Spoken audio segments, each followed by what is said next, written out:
This is the truth about the birdhouses my great-grandfather built and the hell that followed them. God, I'm so sorry, Eli. I promise I didn't know. My best friend died a week after my 12th birthday.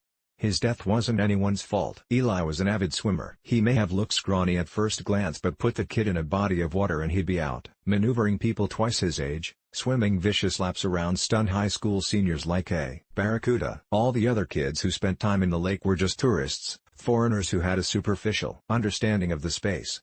For Eli, it was different. He was a native, seemingly born and bred amongst the wildlife that also called the water their home. It was his element. Which is why his parents were comfortable with him going to the lake alone. It was cloudy that day. Maybe an overcast concealed the jagged rock under the surface where Eli dove in. Or maybe he was just too comfortable with the lake for his own good and wasn't paying enough attention. In the end, the mechanics of his death don't matter, but I've found myself dwelling on them over the last 8 years all the same. Probably because they're a mystery, a well-kept secret between Eli and his second home. I like to imagine that he experienced no pain. If there was no pain, then his transition into the next life must have been seamless, I figured. One moment, he was feeling the cold rush of the water cocooning around his body as he submerged. And then, before his nerves could even register the skull fracture, he was gone. Gone to whatever that next cosmic step truly is, whether it's heaven, oblivion, or some other afterlife in between those two opposites. That's what I believed when I was growing up, at least. It helped me sleep at night. A comforting light to quiet a grieving heart. Now, though, I'm burdened with the truth.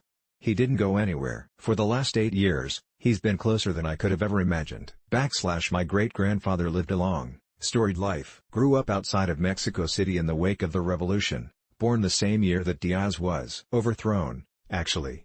Immigrated to southern Texas in the 40s. Fought in World War II. Well, fought may be a strong word for his role in toppling the Nazi regime. Antonio's official title? Pigeoneer. For those of you who are unaware, carrier pigeons played a critical role in wartime communications. Well into the first half of the 20th century, the Allies had at least 250,000 bred for that sole purpose. Renowned for their speed and accuracy in delivering messages over enemy-held territory, were radios. And like any military battalion, they needed a trainer and a handler.